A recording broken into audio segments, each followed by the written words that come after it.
రైతు భరోసా, రైతు రుణమాఫీ పట్ల ప్రజలందరూ సంతృప్తిగా ఉన్నారా అని మనం అడిగినప్పుడు కోరుట్ల ప్రజలు చెప్పిన మాట సంతృప్తిగా ఉన్నాం అనే వాళ్ళ సంఖ్య 28.57% అయితే సంతృప్తిగా లేము అనే వాళ్ళ సంఖ్య 71.43%. అంటే రైతు భరోసా, రైతు రుణమాఫీ పట్ల ప్రజలు సంతృప్తిగా లేరు. రుణమాఫీ అయ్యింది, అయినా కూడా స్లాబ్లకు సంబంధించి కావచ్చు 1.5 నుంచి 2 లక్షల స్లాబ్లో ఉన్న మధ్య రైతులు ఇబ్బంది పడ్డారు. అలాగే రైతు బంధు పథకం గతంలో ఉండేది, దాన్ని రైతు భరోసా చేశారు, కానీ నిధులు విడుదల చేశారు, పెట్టుబడి సాయం విడుదలైంది, కానీ టైంకు రాలేదు.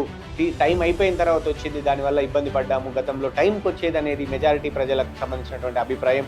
మిగతా చోట్ల కూడా రైతుల అభిప్రాయం అలాగే ఉంది. కోరుట్ల రైతులు కూడా అదే ఫీలింగ్తో ఉన్నారు. నెక్స్ట్ క్వశ్చన్లో కాంగ్రెస్ 6 గ్యారంటీలను అందించడంలో సక్సెస్ అయ్యిందా అంటే అయింది అనే వాళ్ళ సంఖ్య 11%, కాలేదు అనే వాళ్ళ సంఖ్య 80%, అండ్ నమ్మకం ఉంది అనే వాళ్ళ సంఖ్య కేవలం 8%. అంటే 6 గ్యారంటీలు అనేవి నమ్మకం కూడా లేదు వస్తాయని, కొన్ని పథకాలు వచ్చాయి కొన్ని రాలేదు అనే వాళ్ళ సంఖ్య చాలా స్పష్టంగా కనపడుతోంది. సో నెక్స్ట్ క్వశ్చన్కి వెళ్దాం. నెక్స్ట్ క్వశ్చన్లో ఉచిత బస్సు ప్రయాణంకి సంబంధించి మీ అభిప్రాయం ఏంటి అని అనుకున్నప్పుడు మహిళలకు ఫ్రీ బస్ పథకం సంబంధించి 14.28% బాగుంది అన్నారు.